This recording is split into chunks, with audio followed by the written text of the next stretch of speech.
Pernah nggak kalian lihat orang begitu santai merokok tepat di bawah papan larangan merokok di ruang publik? Secara hukum itu pelanggaran.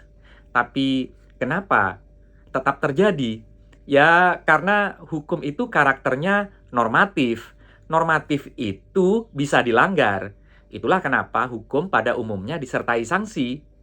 Ada sanksi pun ternyata masih ada orang yang melanggarnya.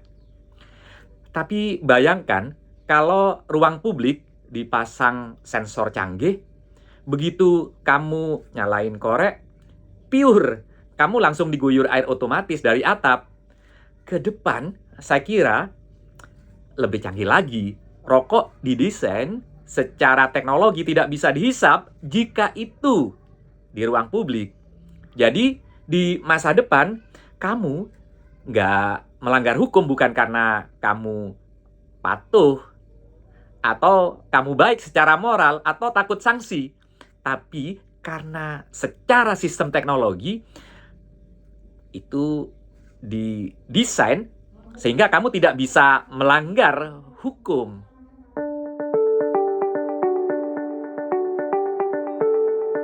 Hai teman-teman, bayangkan sejarah peradaban manusia sebagai sebuah grafik garis. Selama ribuan tahun, kita berjalan di atas garis yang landai. Perubahan memang ada, penemuan mesin uap, listrik, tapi ritmenya selalu bisa dipahami oleh akal dan intuisi manusia.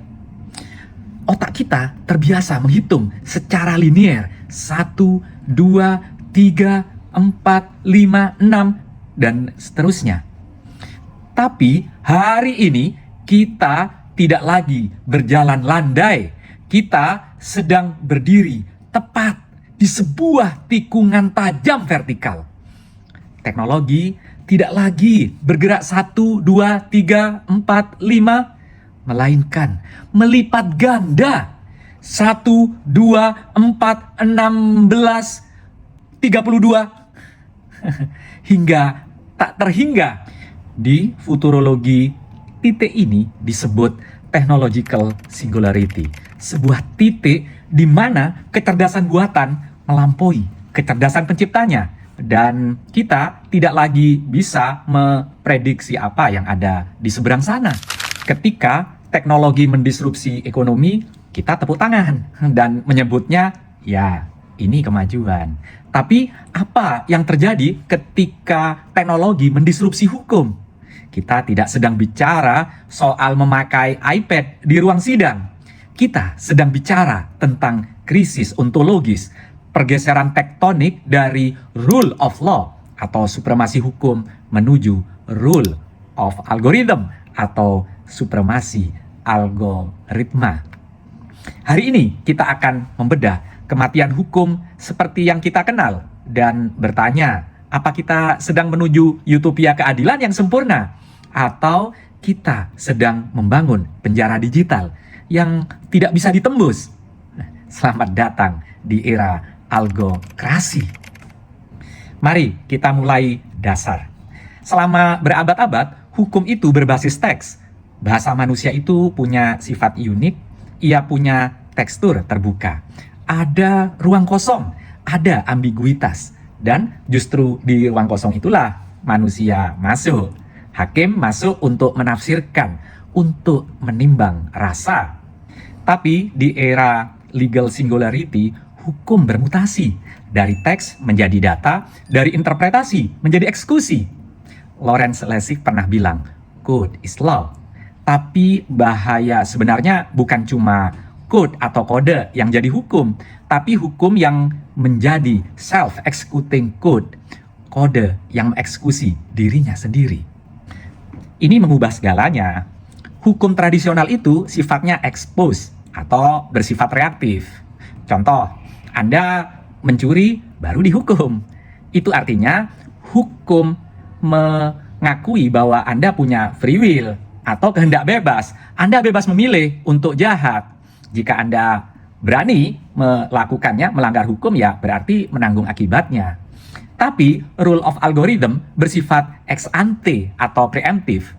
Misalnya, mobil pintar Anda secara fisik menolak dinyalakan karena sensor mencium bau alkohol di napas Anda. Anda tidak dihukum karena menyetir mobil dalam keadaan mabuk. Ya, karena Anda dicegah secara fisik untuk melakukannya. Secara otomatis mobil itu tidak bisa menyala karena Anda minum alkohol. Nah, kalau begitu, ketaatan bukan lagi soal moral, tapi soal ketidakmampuan fisik untuk membangkang. Nah, pertanyaannya, jika kita tidak bisa memilih untuk berbuat salah, apakah kita masih bisa disebut orang baik secara moral? Dalam rule of algorithm, kita menghadapi benturan nilai terbesar, keadilan versus kepastian. Algoritma menawarkan utopia kepastian 100%, tapi mesin itu buta konteks. Contoh, seorang ibu mencuri obat untuk anaknya yang sekarat. Di mata algoritma, variabel pencurian terpenuhi, vonis bersalah, hukumannya ya hukuman pidana ditambah akses layanan publik diblokir. Rule of algorithm sempurna secara logika, tapi bisa melukai keadilan. Ia secara akurat bisa merumuskan apa itu pencurian dari perspektif hukum, tapi buta pada mengapa anak itu sakit dan mengapa ibunya tidak mampu membeli obat atau membawanya ke dokter. Nah, tiba-tiba kita merindukan hakim manusia yang punya hati nurani. Hati nurani, empati, persembunyian terakhir dari manusia.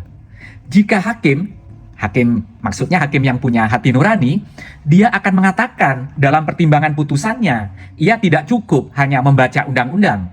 Betul, perbuatan ibu ini memenuhi unsur hukum, tapi keadilan tidak selalu identik dengan hukum. Karena jika keadilan identik dengan hukum, maka pencarian keadilan di luar hukum akan dihentikan. Nah, keadilan adalah kemampuan untuk mengenal kemanusiaan. Ibu itu tidak mencuri, dia berjuang menyelamatkan hidup anak yang ia cintai. Dan cinta itu bukan kejahatan, sehingga ia lepas dari segala tuntutan hukum. Mungkin para pendukung rule of algorithm mempunyai pandangan berbeda. Justru artificial intelligence bisa lebih adil dibanding hakim manusia. Bayangkan jika AI tahu segalanya, ia tentu bisa mengakses rekam medis si anak itu, atau ia tahu berapa saldo rekening ibu itu, dan kemudian dia bisa mengkalkulasi jika memenjarakan si ibu, bukankah justru merugikan negara atau tidak menyelesaikan akar kausanya. AI bisa memutus untuk tidak menghukum si ibu, dan ia bahkan malah memerintahkan dinas sosial untuk membawa bansos ke rumah si ibu itu, bahkan juga merekomendasikan dokter untuk segera merawat si anak itu. Terdengar indah bukan? Nah, ini saya kira juga peringatan bagi hakim manusia untuk tidak hanya membaca undang-undang, tapi juga mengasah hati nurani agar tidak dikalahkan oleh kebangkitan artificial intelligence.